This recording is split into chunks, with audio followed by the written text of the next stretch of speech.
But Jesus gives two responses to this line of thought, to this line of thinking that people get what they deserve. First, he says that these things have not happened because God is punishing sinners. He says there is no grade of sinners. We've all sinned and fallen short of the glory of God, as St. Paul tells us later on.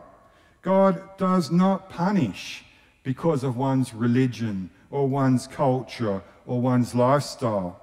God does not punish.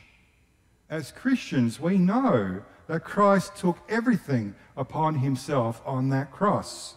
He's our substitute. He took our place. We don't experience punishment even if we deserve it. God does not punish us. But Jesus does say, in one sense, you're right. It could have been you.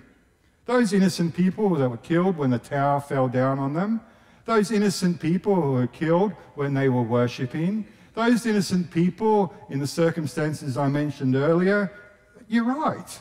It could have been you if fate had allowed it, or if by chance you're in the wrong place at the wrong time. So Jesus says, repent. Now we know that the word repent, one of those biblical sort of words, right? We know that the word repent literally means turn around or go in the opposite direction. And so this repentance raises a few thoughts and comes to a few conclusions. Repentance means to turn around and go the way of Christ. When we turn around and go the way of Christ, we find that we come to different conclusions. The way of Christ is the one who is being violated and abused and humiliated, nailed helplessly to a cross. The way of the one abandoned by the very God he trusted. The way of the one who opened the door to heaven, paradise, no less, we heard the other week, to the terrorist hanging beside him on the cross. The way of the one who asks forgiveness for those who torture and kill him. The way of the one who gives his life for us.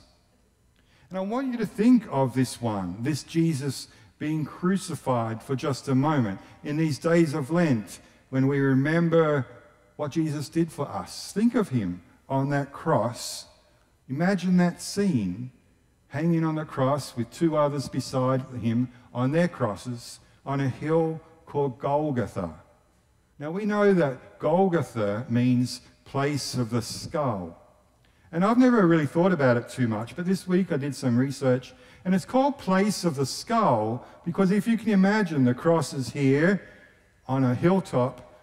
On the face of that hilltop, if you looked at it from a distance, there are a number of caves in the side of the hilltop.